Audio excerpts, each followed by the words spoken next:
안녕하세요. 미국주 실험 대학의 미주은입니다. 여러분들께서 이 영상을 보실 때쯤이면 저는 아마도 50여 분의 미주은 패밀리 분들과 오프라인 미팅을 마무리 짓고 있는 그런 시점일 것 같습니다. 그래서 많은 분들께서 사실 참석을 원하셨는데 참석하지 못하셔서 속상한 분들도 계실 것 같고요. 약간 아쉬운 마음을 달래고 계신 분들 계실 것 같은데, 그래서 오늘 영상은요, 그런 분들을 위해서 많은 분들이 좋아하시는 미주은의 책 읽어주는 남자를 준비해 봤습니다. 자, 오늘 우리가 함께 읽어볼 책은요, 투자의 배신이라는 책인데요. 이 책의 저자를 먼저 좀 소개를 드려야 될 것 같은데, 이 책 저자는 여러분들께서 잘 알고 계신 분입니다. 제가 예전에 2번이나 방송을 통해서 그분이 집필하신 책을 소개드린 적이 있거든요. 첫 번째 책은 주식시장의 17가지 미신이라는 책이었고요. 두 번째는 주식시장은 어떻게 반복되는가. 두 책 모두 리뷰 영상을 보시고 많은 분들께서 굉장히 좀 공감을 많이 해주시고 이번 책 정말 좋았다라는 말씀을 많이 해주셨습니다. 그래서 오늘 역시도 이분이 지으신 세 번째 책을 함께 리뷰해보는 순서를 마련해 봤는데요. 이 책의 저자 이름은 켄 피셔입니다. 미국의 억만장자이자 투자자이며 분석가이며 저자다. 보통 이렇게 대규모의 자금을 굴리는 투자자가 많은 책을 집필하는 경우는 드문 경우인데요. 이분은 특이하게 억만장자로 굉장히 좀 명성을 떨치면서도 불구하고 많은 책을 집필하고 계십니다. 포브즈가 선정한 미국의 400대 거부 명단에도 이름을 올렸고요. 2010년에는요, 인베스트먼트 어드바이저 잡지가 선정한 지난 30년 동안 투자 자문 업계에서 가장 영향력 있는 인물 30인에 선정이 됐다고 합니다. 필립 피셔의 아들로도 굉장히 좀 유명하잖아요. 이 켄 피셔라는 분은요, 전통적 투자 기법에서 탈피해서 자신만의 시장 예측 방법을 개발한 적이 있습니다. 여러분들 잘 알고 계신 프라이스 투 세일즈 레이시오, 주가 매출액 비율이라는 것을 사실 켄 피셔가 고안해 놓은 굉장히 좀 우리가 많이 사용하는 그런 용어입니다. PSR이라고 우리가 부르죠. PS 레이시오를 얘기하는 거고요. 오늘날 전 세계 전문 투자자들의 증시 예측 도구로 활용되고 있다. 미주은 채널에서도 마찬가지로 기업의 그 예상 주가를 산정할 때 많이 사용하는 그런 측정 도구로서 우리가 이용하고 있죠. 따라서 굉장히 좀 영향력도 있고 재산도 굉장히 많으시고요. 성공적인 투자자, 그리고 많은 책을 집필하신 분이다라고 생각하면 될 것 같고요. 그래서 이 켄 피셔라는 분이 우리에게 안겨주는 메시지는 굉장히 좀 소중하고 한 번쯤은 귀를 기울일 만하다라고 여러분들께 말씀드리고 싶습니다. 10월 30일 토요일 방송 제목은요, 미주은의 책 읽어주는 남자, 투자의 배신입니다. 미주은 오늘의 이야기는요, 첫 번째로 이 책을 권해드리고 싶은 분들 제가 나름대로 정리를 해봤고요. 두 번째로 가장 기억에 남는 내용, 제가 이 책을 읽으면서 이 부분은 여러분들께 꼭 소개를 드려야겠구나라고 밑줄 치우면서 읽은 부분을요, 다시 한번 읽어보는 시간을 준비했습니다. 세 번째로 제가 개인적으로 이 책을 바라보는 시선을 좋은 점 그리고 나쁜 점, 조금 아쉬웠던 점을 강조하면서 여러분들께 소개를 드리고요. 마지막은 역시 Catch Me If You Want로 오늘의 방송 마무리하도록 하겠습니다. 미주은 채널에 가입해 주시는 새로운 구독자분들이 나날이 늘고 있어서 개인적으로는 굉장히 뿌듯하고 보람된 날들을 보내고 있습니다. 여러분들이 보내주시는 구독 그리고 좋아요는요, 우리가 함께 부자가 되는 길입니다. 잘 부탁드립니다. 자, 오늘 방송의 첫 번째 부분은 이 책을 권해드리고 싶은 분들, 제 생각에 이런 분들은 이 책을 꼭 한 번을 읽어보셨으면 좋겠다, 많은 도움을 받으실 것 같다라고 생각되는 분들을 한번 정리를 해봤는데요. 첫 번째로 투자를 하면서 자꾸만 후회할 만한 실수를 반복하시는 분들이 계시잖아요. 이분들께서 읽어보시면 이러이러한 이유 때문에 내가 실수를 했구나라고 한 번쯤은 자신의 그 과거 실수를 뒤돌아보고 앞으로는 비슷한 실수를 줄일 수 있는 기회를 만들어 가실 수 있겠다라고 생각을 했습니다. 두 번째로 미국 주식에 투자를 하고 있지만 그래도 내가 투자를 잘하고 있는 건지, 이 투자 방식에 대해서 확신이 부족하신 분들이 한번 읽어보셨으면 좋겠고요.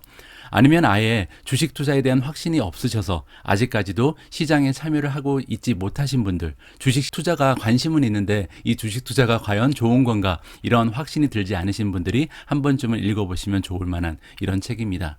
자, 마지막으로요, 주식 투자의 성공 확률을 높여서 결국은 좋은 수익률을 창출하고 싶으신 모든 분들과 함께 읽으면 좋을 것 같습니다. 자, 오늘 방송의 하이라이트로 넘어갑니다. 제가 이 책을 읽으면서요, 가장 기억에 남았던 내용을 잘 종합해서 취합해서 여러분들과 다시 한번 읽어볼 수 있는 기회를 만들어 봤습니다. 자, 이 책의 컨텐츠, 목차를 한번 설명드리고 넘어갈 텐데요.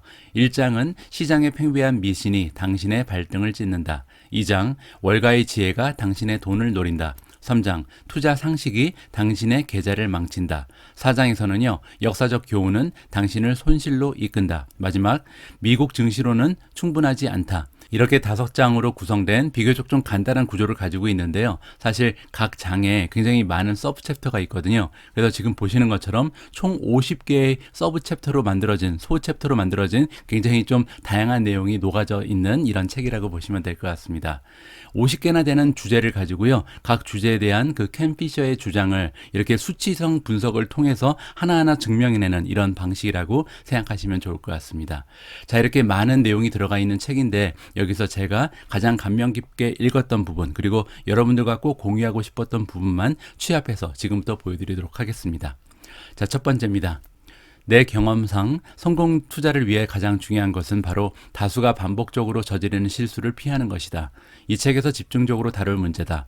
사람들은 대부분 투자는 확실한 게임이 아니라는 것을 내면 깊숙이 받아들이지 못한다. 애초에 투자는 확실할 수가 없다. 자본시장은 너무나도 복잡하기 때문이다. 투자는 의학, 공학, 과학과 마찬가지로 확률 게임이다. 그런데도 어떤 이유에선지 우리는 투자를 할 때만은 절대적인 결과를 얻기를 원한다. 이런 욕망으로 인해 심각한 실수가 발생하는 것이다.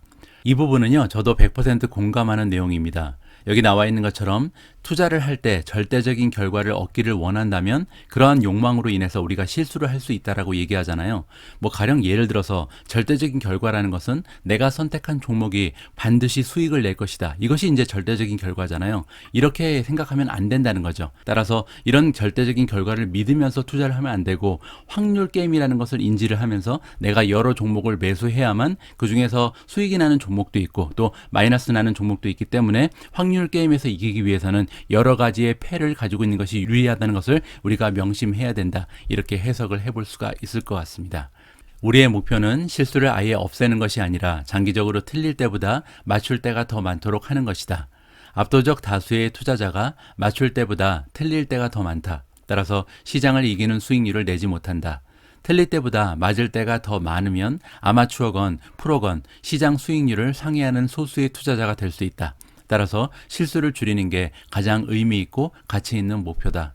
이 부분 역시 앞에서 제가 설명드린 것과 일맥상통하는 내용인데요. 뭐 예를 들어서 우리가 20개 정도의 주식에 투자를 한다면 그중에 4-5개 정도는 마이너스가 날 수도 있다. 하지만 중요한 부분은 뭐냐면 나머지 주식들 중에서 또 4-5개 정도는 2배, 3배, 4배, 뭐 많으면 10배까지도 올라갈 수 있는 거잖아요. 따라서 장기적으로 봤을 때 이렇게 실수가 아예 없게 하는 것이 목표가 아니고요. 실수해서 마이너스 나는 종목이 있더라도 확률적으로 봤을 때 오랫동안 주식 투자를 하게 되면 좋은 수익률을 발생시킬 수 있는 전략을 짜야 된다. 이렇게 우리가 생각을 해볼 수가 있는 겁니다. 실수를 줄이는 것이 가장 의미 있고 가치 있는 목표다. 이 부분을 명심하면서 다음 챕터를 읽어보도록 하겠습니다. 여러분은 오늘날 쉽게 구할 수 있는 기술과 정보를 마음껏 활용하고 지금까지 나온 모든 집단 지성을 동원하면 전반적으로나 평균적으로 뛰어난 투자 성과를 올릴 수 있다고 믿는다. 그러나 압도적 다수의 투자자가 처한 현실은 그렇지 않다. 거기에는 여러 가지 이유가 있다. 그중 주요한 한 가지 이유는 우리 두뇌가 투자에 적합하게 진화하지 않았다는 점이다. 우리의 뇌는 의식주를 해결하는 데 최적화되게 진화했다. 그래서 크고 강하고 안전한 건물을 짓고 목숨을 살리는 백신을 개발하는 일엔 도움이 되더라도 자본시장을 정복하는 데는 아무런 도움이 되지 않는다. 사실 오히려 해를 끼칠 수도 있다. 쉽게 말해서 우리 두뇌가 진화된 방식 탓에 우리는 시장을 완전히 오판할 위험성이 있다. 그래서 사실은 위험이 가장 적을 때조차 오히려 위험이 커졌다고 느낀다. 자, 이 부분은 제가 예전에도 여러 번 말씀드린 적이 있는데요. 켄 피셔가 굉장히 강조를 많이 하는 이런 내용이긴 합니다. 인간이 진화를 해오면서 지금까지 인간처럼 발달한 종족이 없었죠. 인간이 지금 전 세계를 지배하고 있잖아요. 이렇게 효율적으로 진화했던 이유가 뭐냐면 여러 가지 생존에 적합한 부분이 발달되면서 우리가 지금까지 진화해 왔다. 그런데 문제는 뭐냐면 이러한 진화에 도움이 됐던 많은 능력들이 주식 투자하는 데는 오히려 방해가 된다는 거죠. 따라서 우리가 우리의 감을 믿고 그냥 투자를 진행하게 되면 실수하는 경우가 굉장히 높게 형성이 된다는 겁니다. 따라서 우리의 감을 절대로 믿어서는 안 된다. 이렇게 쉽게 풀어서 말씀드릴 수가 있을 것 같습니다. 투자자들은 지나치게 단기적으로 생각하고 난다. 인류가 단기적인 생존을 확보하는 데 집착해 왔으니 그럴 수밖에 없기도 하다. 그러나 이러한 본능은 장기적인 투자 전략을 고수하는 데 방해가 된다. 장기적인 성장 목표를 가진 투자자라면 대부분 장기적인 시각을 가져야 한다는 사실을 알고 있고 또 평상시엔 그래야 한다고 말하면서도 시장의 변동성이 커지는 순간 정신줄을 놓고 만다. 탐욕, 공포, 두려움, 불면증 등에 휘말려 합리적이고 냉정한 장기적인 목표와 어긋나게 투자 전략을 수정하는 일이 잦아지면 증시의 장기 평균 수익률에도 못 미치는 수익을 낼 가능성이 심각하게 커진다. 자, 여기에서 키 메시지는 바로 이건 것 같습니다. 투자자들이 너무 단기적으로 지금 접근을 한다. 단기적인 접근은 굉장히 좀 수익률을 저하시킬 가능성이 높다는 거죠. 주식을 사고 팔고 하는 것이 굉장히 커다란 문제가 될 수 있다라고 얘기하는 겁니다. 우리가 10년, 20년, 30년 꾸준히 투자를 하게 되면 역사적인 수치가 보여주는 것처럼 매년 10% 이상의 연수익률을 올릴 수도 있는데도 불구하고 이러한 것에 만족을 하지 않고 자꾸만 단기적인 목표를 이루기 위해서 노력하기 때문에 결국은 주식 투자를 그르친다. 이렇게 우리가 이해를 해볼 수가 있는 거죠. 그리고 이렇게 자꾸만 우리가 단기적인 관점으로 접근하게 되는 이유 역시도 인류가 역사적으로 단기적인 생존을 추구하면서 진화해 왔기 때문이다. 이렇게 우리가 이해를 하면 좋을 것 같습니다. 변동성도 문제다. 변동성에 맞닥뜨리면 장기적인 사고를 하는 훈련을 받지 못한 사람은 이성을 잃게 된다. 그러나 변동성은 시장의 일반적인 특성이다. 아무리 베테랑 투자자라 하더라도 자본시장에서 평균은 수학적인 의미만을 지닐 뿐이라는 사실을 종종 망각한다. 시장은 극단적인 움직임을 보일 수 있으며 그게 원래 정상이다. 이 사실을 이해하지 못하는 사람들은 평정심을 쉽게 잃고 장기적으로 높은 투자 수익률을 올릴 기회를 놓쳐버린다. 우리가 미국 주식시장에 투자하는 이유는요, 과거의 역사에서 살펴볼 수 있는 것처럼 지속적으로 과거 30년, 50년, 20년, 10년 동안 지속적으로 10% 이상의 건강한 수익률을 안겨줬기 때문이죠. 자, 그런데 문제는 뭐냐면 이 10%라는 평균 수익률이 매년 발생한 경우는 거의 없다고 보시면 됩니다. 10%의 평균 수익률은요, 사실 30% 플러스, 40% 플러스, 심하게는 50% 정도 올라간 적도 있고요. 그리고 빠질 때 역시도 마이너스 20%, 마이너스 30%, 마이너스 10% 이렇게 빠져왔거든요. 그런데 이거를 종합해서 평균을 내보니까 10% 정도의 평균 수익을 얻을 수 있었다. 이렇게 우리가 정리를 해볼 수가 있거든요.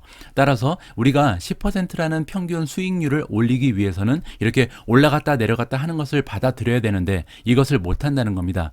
시장의 변동성이 찾아오게 되면 자꾸만 주식을 매도하게 되고 시장에서 나가게 되고 이러한 실수를 반복하면서 우리의 수익률에 상당히 타격을 받게 된다. 이렇게 우리가 정리를 해볼 수가 있는 거겠죠. 이 부분에 대해서는 조금 자세한 내용이 계속해서 등장할 것 같으니까요. 계속 읽어보도록 하겠습니다. 과거의 성과는 절대 미래의 성과를 알려주지 못한다는 건 분명한 사실이다. 그러나 역사는 어떤 예상을 하는 게 더 합리적인 줄을 알려줄 수 있다. 투자는 확실성의 게임이 아니라 의학 등 다른 과학 분야처럼 확률 게임이다. 30년을 보고 투자한다면, 그리고 우리는 은퇴가 얼마 남지 않은 사람을 포함해서 투자자들은 보통 이렇게 30년을 보고 투자해야 한다라고 알려주죠. 주식 투자가 유리할 가능성은 높다. 1927년부터 2009년까지 54차례 매년 30년 평균 수익률을 비교해보면 해마다 주식이 채권보다 나은 수익률을 올렸다는 것을 알 수 있다. 자, 여기 나와 있는 차트를 보시면요. 1927년부터 2009년까지 주식의 평균 수익률, 그리고 미국 국채의 평균 수익률 30년을 기준으로 했을 때입니다. 우리가 이 기간 동안 아무 때나 뛰어서 30년 동안 투자를 했다면요. 평균 주식 같은 경우는 25배가 올라갔습니다. 2500%니까요. 하지만 국채는 524%밖에 오르지 못했거든요. 30년 동안 꾸준히 투자를 했을 때 국채는 5배밖에 오르지 못했는데 주식은 무려 25배가 올랐다. 따라서 앞으로도 우리가 이러한 변동성에 휘말리지 않고 지속적으로 30년 동안 투자를 한다면 25배라는 엄청난 투자 수익을 올릴 수 있다는 것을 역사적으로 증명을 할 수 있다. 이렇게 우리가 이해를 해볼 수가 있겠죠. 물론 캠피셔가 얘기한 것처럼 과거의 성과가 절대 미래의 성과를 예견하지는 못한다. 이 점은 우리가 주지를 하고 있어야 됩니다. 하지만 지금 우리가 맞이하는 4차 산업혁명의 시대를 생각해 볼 때 과거의 성과보다 오히려 더 좋아질 가능성도 있는 거거든요. 따라서 과거에 이렇게 좋은 모습을 보여왔던 것이 미국 주식 시장이기 때문에 앞으로도 성공할 확률이 더 높겠구나라고 한번 믿고 우리가 투자를 진행할 필요는 있는 것 같습니다. 시장의 장기 평균 수익률에 접근한 수익률을 매년 내기는 대단히 어렵다.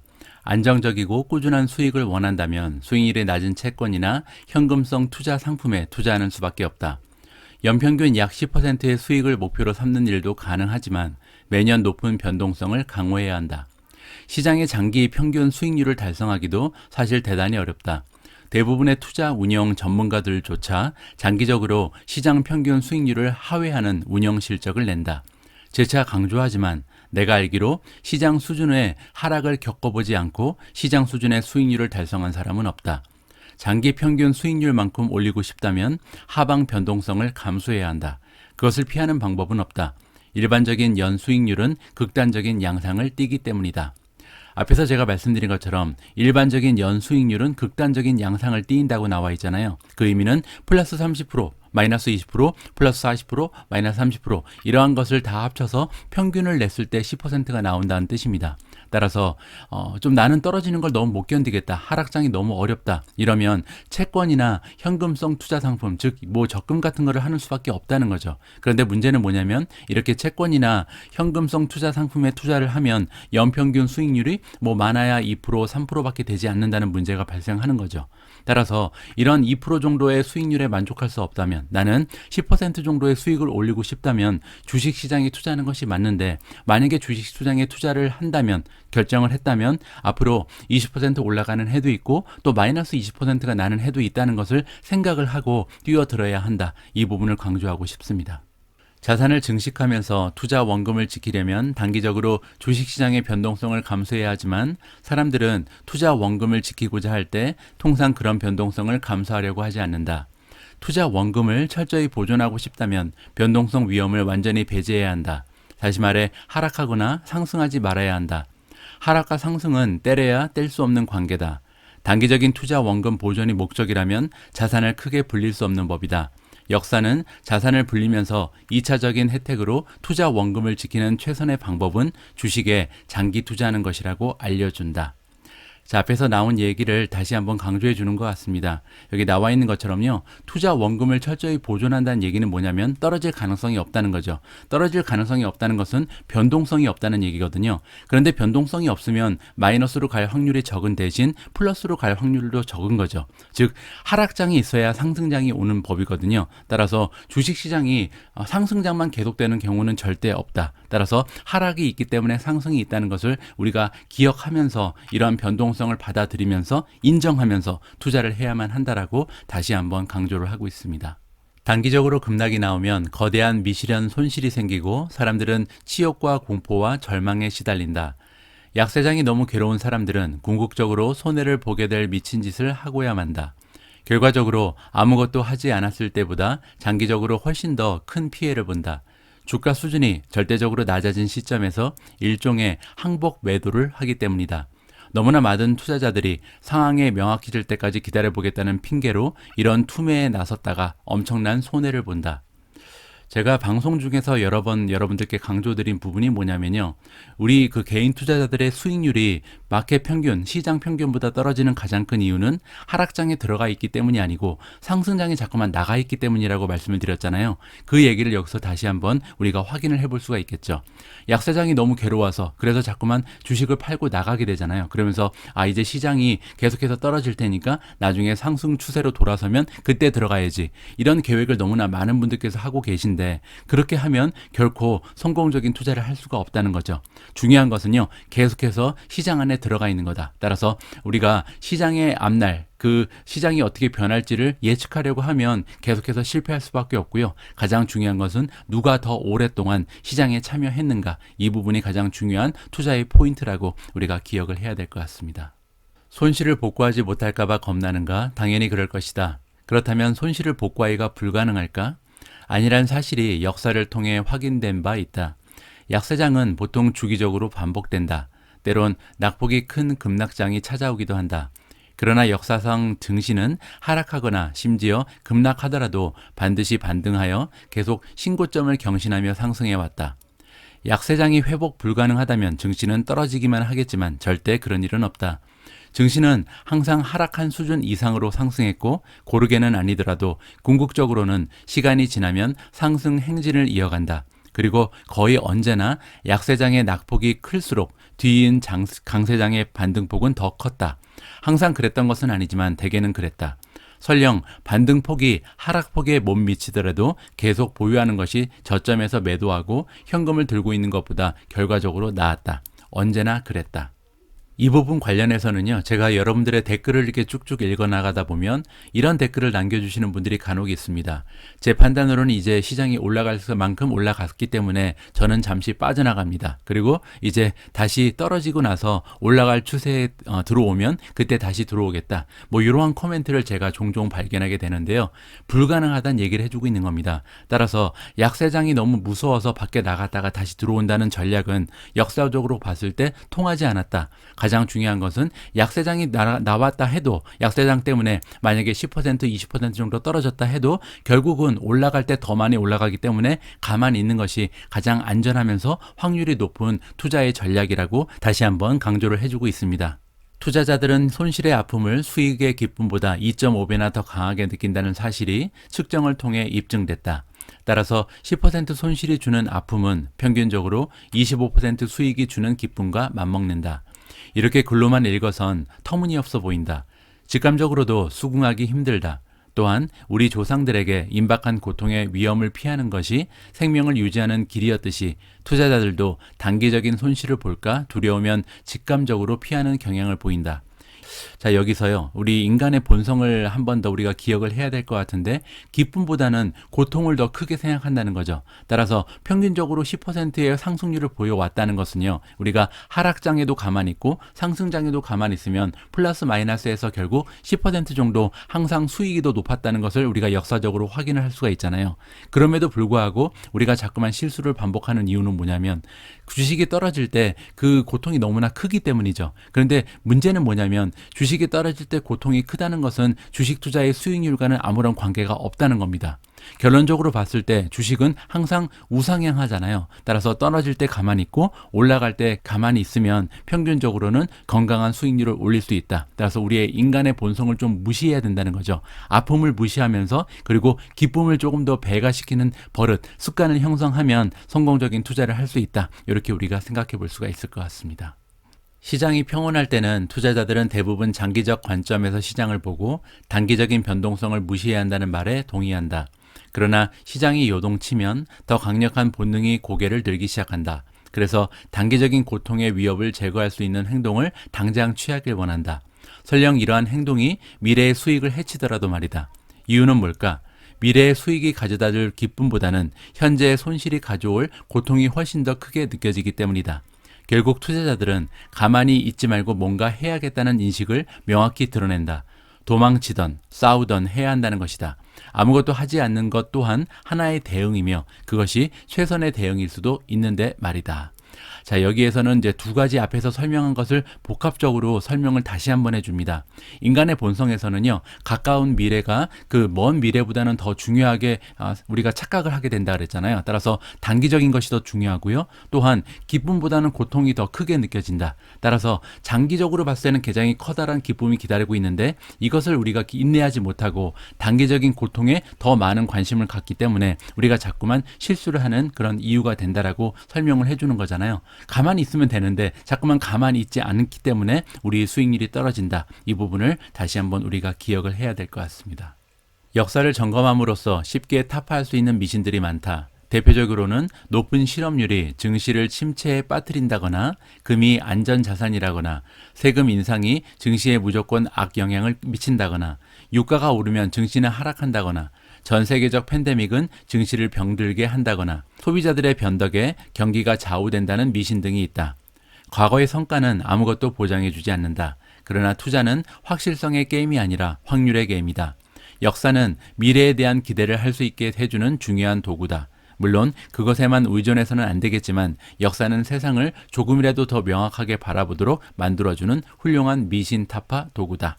따라서 여러 가지 우리가 잘못 알고 있는 그 주식 투자에 대한 그 편견들을요, 역사를 점검함으로써 계속해서 깨어나가야 된다. 이런 얘기를 해주고 있고요. 자본주의의 속성을 제대로 이해하면 이러한 미신들을 궁극적으로 이겨낼 수 있다.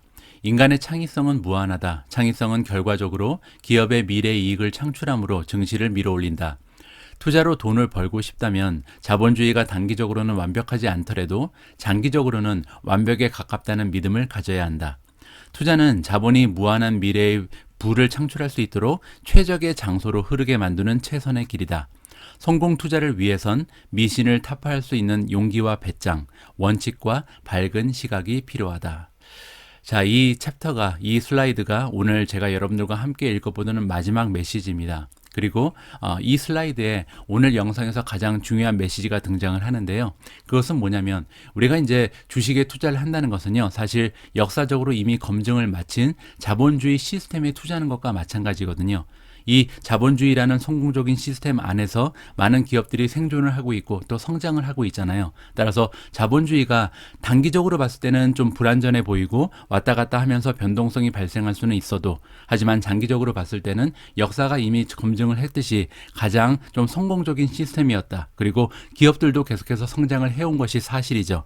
더욱이 우리가 지금 미국 주식에 투자하는 이유가 뭐냐면 전 세계의 많은 자본주의 중에서 미국이 구축해놓은 자본주의가 가장 성공적이고 안정적이라는 믿음이 있기 때문이죠. 그뿐만이 아니죠. 시대적으로 봤을 때도 지금 4차 산업혁명이 시작하는 시점에 와 있습니다. 따라서 이러한 변곡점부터 굉장히 좀 급속하게 성장을 할 수 있는 기업들이 많이 들어가 있는 것이 미국 주식시장이죠. 따라서 여러 가지 면을 봤을 때 역사적으로 자본주의 시스템은 완벽에 가깝다. 그리고 이러한 자본주의 시스템을 가장 잘 구축되어 있는 것이 미국 시장이고, 이러한 미국 주식시장에는 여러 가지 성장할 수 있는 기업들이 들어가 있고, 이러한 기업들에 우리는 투자를 하고 있다라는 여러 겹으로 쌓여진 확신을 구축할 필요가 있다. 이러한 메시지를 여러분들께 안겨드리고 싶습니다. 자, 오늘 제가 준비한 내용은 여기까지입니다. 혹시나 책의 나머지 부분이 너무나 궁금하신 분들은요, 직접 책을 구입하셔서 읽어보시면 좋을 것 같습니다. 자, 그러면 다음 챕터로 넘어갑니다. 미주은의 개인적인 평가. 제가 이 책을 읽으면서 굉장히 좀 마음에 들었던 부분 세 부분과요, 그리고 조금은 아쉬웠던 부분 세 부분을 정리해서 여러분들과 공유하도록 하겠습니다. 자, 투자의 배신, 미주은의 평가 첫 번째입니다. 초보 투자자들도 굉장히 좀 쉽게 읽어 나갈 수 있는 직설법을 사용하고 있습니다. 원래 이제 켄 피셔의 모든 책이 다 그렇거든요. 따라서 우리와 같은 개인 투자자들이 읽었을 때 쉽게 이해할 수도 있고 여러모로 재미있는 책이라고 얘기할 수 있겠습니다. 자, 두 번째 장점은 뭐냐면요, 주식 투자에 대한 잘못된 인식들을 역사적인 수치 분석으로 하나하나 깨나가고 있습니다. 따라서 이 사람의 의견만 나와 있는 것이 아니고 이러한 의견을 우리한테 던져주는 이유를 하나하나 좀 자세히 설명을 해주고 있거든요. 그 부분이 굉장히 좀 마음에 들었고요. 마지막으로 장기 투자에 필요한 정신적 근력을 키우는 데 도움이 된다. 아까 메시지에서 살펴본 것처럼 우리가 주식 투자의 그 좀 성공적인 방향으로 나가기 위해서는 너무나 좀 많은 전략들을 구사하면서 샀다 팔았다 하는 것보다는 좀 진득하게 오랜 시간 동안 장기적으로 주식시장에 참여하는 것이 중요하잖아요.